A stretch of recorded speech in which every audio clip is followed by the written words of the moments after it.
எங்க போறியா மக்கா? அம்மா, சின்ன பொண்ணுக்கு கொஞ்சம் சாமான் வாங்கணுமா, அதான் மார்க்கெட் வரைக்கும் போயிட்டு வரலாமேட்டு போறோம். சரி, அதுக்கு எதுக்கு கார் சாவி எடுத்துக்கிட்டு போற? ஏமா, அது வண்டியில போனோம்னா அதுல பொருளை வைக்க முடியாது இல்லாம வலிக்கிட்டே இருக்கும். முன்னாடி வச்சு கவனமா பிடிச்சிட்டு வரணும், பொறுமையா ஓட்டிக்கிட்டு வரணும். அதான் கார் எடுத்துட்டு போறேன். எனக்கு கொஞ்சம் வேலை இருக்கு, எனக்கு கார் தேவைப்படுது. அம்மா, நாங்க போயிட்டு இப்ப வந்துருவோமா, நாங்க வந்ததுக்கு அப்புறம் நீ போயே. நீ அப்புறமா போ. அம்மா, நீ போயிட்டு வந்ததுக்கு அப்புறம் நாங்க போன நேரம் ஆயிடுமா. நீ ஒண்ணு பண்ணு, ஏதாவது கேப் புக் பண்ணிக்கோயே. ஓ, நான் எதுல போகணும் எப்படி போகணும்னு சொல்ற அளவுக்கு நீ பெரிய தாக்கலவன் ஆயிட்டேன். அம்மா, நான் அப்படி சொல்ல வரலம்மா. கல்யாணம் நடந்து பொண்டாட்டி வந்து 4 நாள் கூட ஆகல, அதுக்குள்ள மாறிட்டல. அதுக்கு சொல்லலம்மா, நீ கேப் புக் பண்ணி போனா உன்னோட வேலையை முடிஞ்சிடும், எங்க வேலையை முடிஞ்சிடும். ஒரே சமயத்துல 2 பேரோட வேலையை முடிஞ்சிடும்ல, அதான் சொல்ல வந்தேன்.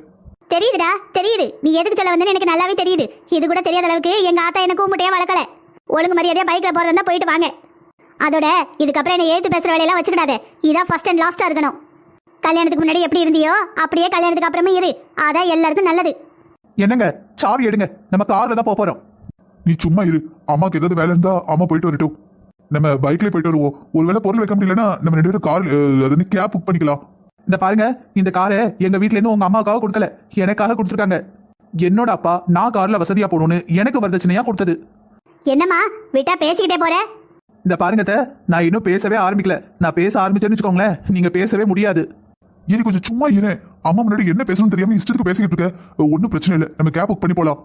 என்னால அமைதியா இருக்க முடியாதுங்க. நீங்க இவ்வளவு நாள் அமைதியா தானே இருந்தீங்க, என்ன கிடைச்சது உங்களுக்கு? நானும் பார்த்துட்டே இருக்கேன், உங்க அம்மா எல்லா விஷயத்தையும் தலையிட்டு இருக்காங்க. எங்க வீட்ல இருந்து எனக்கு கொடுத்ததை யூஸ் பண்ண கூட உங்க அம்மா கிட்ட பெர்மிஷன் கேட்கணுமா? நீங்க வேணா பொறுமையா இருங்க, என்னால இதுக்கு மேல ஒரு நிமிஷம் கூட பொறுமையா இருக்க முடியாது. இந்த வண்டி எங்க அப்பா எனக்காக, எங்க அப்பா கஷ்டப்பட்டு வாங்க பணத்துல வாங்கி கொடுத்தது. எனக்கு கார்ல போகணும்னு தோணுச்சுன்னா கார்ல போவேன், இல்ல வேணான்னு தோணுச்சுன்னா நடந்து போவேன். ஆனா அது ஏன் இஷ்டம், யாரும் என்கிட்ட எதுவும் சொல்லக்கூடாது, சொல்ல முடியவும் முடியாது. ஓ, அப்படி பாரு. உங்க அப்பா வாங்கி கொடுத்த வண்டி நீ தான் யூஸ் பண்ணுவேன்னு. சரி சரி, கார் எடுத்துட்டு போ. ஆனா என் புள்ளைய விட்டுட்டு போ. கார் வேணா உன்னோட தான் இருக்கலாம், புள்ள என்னோடது. தொரை, நீ உள்ள போடா. இத பாருங்க, வண்டி என்னோடது, உங்க பிள்ளையும் என்னோடது. உங்க பிள்ளைய எனக்கு கல்யாணம் கட்டிக்கல, விலைக்கு வாங்கியிருக்கேன். ஏன் அத்தை, கல்யாணத்துக்கு முன்னாடி வரதட்சணை எங்க வீட்ல இருந்து வாங்கினதுல மறந்துட்டீங்களா? ரொக்கம், பவுனு, காடு, வீடு, காரு, பண்டம், பலகாரம் என்னெல்லாம் வாங்குனீங்க எல்லாத்தையும் கொடுத்து தான் உங்க பிள்ளைய நான் விலைக்கு வாங்கியிருக்கேன். அது மட்டுமா, உங்க குடும்பத்துல இருக்கிறவங்களுக்குள்ள முதற்கொண்டு பர்னிச்சர், ட்ரெஸ், இன்னும் 2 வருஷத்துக்கு ட்ரெஸ்ஸே தேவைப்படாது, எல்லாத்தையும் கொடுத்து தான் உங்க பிள்ளைய விலைக்கு வாங்கியிருக்கேன். இப்ப எப்படி இவரு உங்க பிள்ளையாவாரு?